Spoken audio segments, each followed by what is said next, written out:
Vote चोरी के आरोप लगाने के मामले में लोकसभा में नेता प्रतिपक्ष राहुल गांधी खुद ही घिरते नजर आ रहे हैं। देश के 272 जाने माने लोगों ने एक खुला खत लिखकर राहुल गांधी पर गंभीर आरोप लगाए हैं। इस पत्र में कई पूर्व न्यायाधीश, ब्यूरोक्रेट, राजदूत और सशस्त्र बलों के दिग्गज शामिल है। इस पत्र में भारत के चुनाव आयोग और अन्य संवैधानिक संस्थाओं पर हो रही जहरीली बयानबाजी और सुनियोजित हमलों पर गहरी चिंता व्यक्त की गई है। पत्र में कहा गया है कि नेता प्रतिपक्ष अपनी चुनावी विफलताओं और हताश को छिपाने के लिए संवैधानिक संस्थाओं को विश्वसनीय और निशाना बना रहे हैं। पत्र में यह भी कहा गया है कि चुनाव आयोग पर लगाए गए आरोप निर्धार है।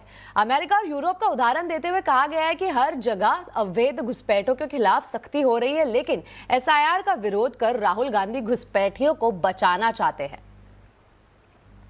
पत्र लिखने का अभिप्राय केवल एक है कि हमारी जुडिशरी, हमारी फौज, हमारा इलेक्शन कमीशन, इसके ऊपर हमें 100% नहीं 200% विश्वास है और जो उसके ऊपर प्रश्न चिन्ह उठाते हैं मुझे घोर आपत्ति है। पहले अपने आप को देखें, फिर दूसरे के ऊपर उंगली उठाने का जहमत करें।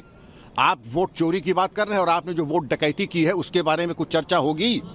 वोट डकैती की है और अगर हमारे घर में घुसपैठिया है उसकी हम जांच कर रहे हैं एसआईआर के अंतर्गत, उसमें आपको क्या दिक्कत हो रही है? इसी से जुड़ा है हमारा आवाज अड्डा का टॉपिक भी आज का। राहुल गांधी के वोट चोरी के आरोप संवैधानिक संस्थाओं की छवि धूमिल करने का प्रयास है या इन आरोपों में गंभीरता है? आवाज अड्डा में इसी पर होगी चर्चा। चुनाव आयोग पर सवाल, राहुल की सियासी चाल। जरूर जुड़िए शाम 7:57 पर।